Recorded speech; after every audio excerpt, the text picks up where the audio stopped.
On January 27th, Roseanne Cash performed at Moyne College. She graced us with an interview about her family, her music, and her passions. So, I wanted to ask you actually, I understand that your father, he was inspired to research his family history, the Scottish side of family history, after a chance meeting on a 1970s plane. What inspired you to, because I understand after your father's passing, you've actually been going to Scotland quite a lot and sort of researching or filling in the holes, as it were. I think that is a normal developmental thing that happens is when you lose your parents particularly. You're more interested in your genealogy and where you came from and what they've left you and who you are and how the past connects with you and connects with your own children into the future. And I did get more interested in our family history in my 40s, and since both my parents have died, I'm much more interested in it. I think, I don't know that young people are or should be as interested in that because it is all about the future for them. But at my age, a lot of it is about the past and what I'm leaving to my own children. Well, I think that's sort of reflected on your latest album, The List. Sort of a reflection exactly. of the past.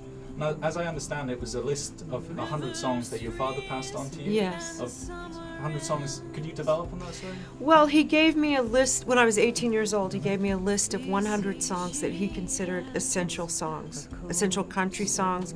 But it was broader than country. It was early folk, southern blues, Delta, gospel. It was really American roots music. And it was an education. In fact, that's what he said when he gave it to me, this is your education.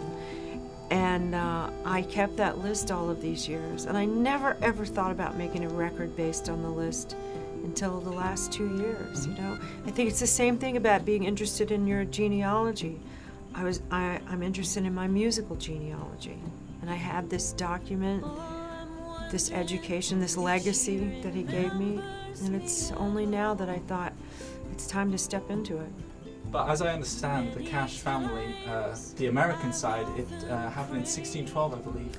Yeah, might have been a little bit later than that, 1630 something maybe. The first William Cash came over from Fife and settled in Salem, Massachusetts, and then he brought his nephew over, and he went south and settled in Virginia, and that's my family's line. And then you yourself, you were born in Memphis, Tennessee, is that Right. correct? Okay, so that's quite a journey really from East Fife, and I don't know if that really makes sense. I mean, I understand you've been to Fife since, but going from Fife to Tennessee is really quite a leap. I mean... Rolling hills, beauty, green, yeah. Obviously your recent album, The List, was, as we said earlier, the 100 songs that your father had compiled. Now, in terms of prose, or as a writer yourself, could you name any influences? I'm not asking you to list 100, artists, but just a few of who have influenced you. Well, the Beatles were tremendously important to me because I grew up in that era, and that was the first thing that kind of just opened my mind wide and thought, oh, this is my music, I'd loved Ray Charles and all the things my mother listened to. I loved my dad, he was tremendously influential. But when the Beatles came, that was kind of shook me to my core.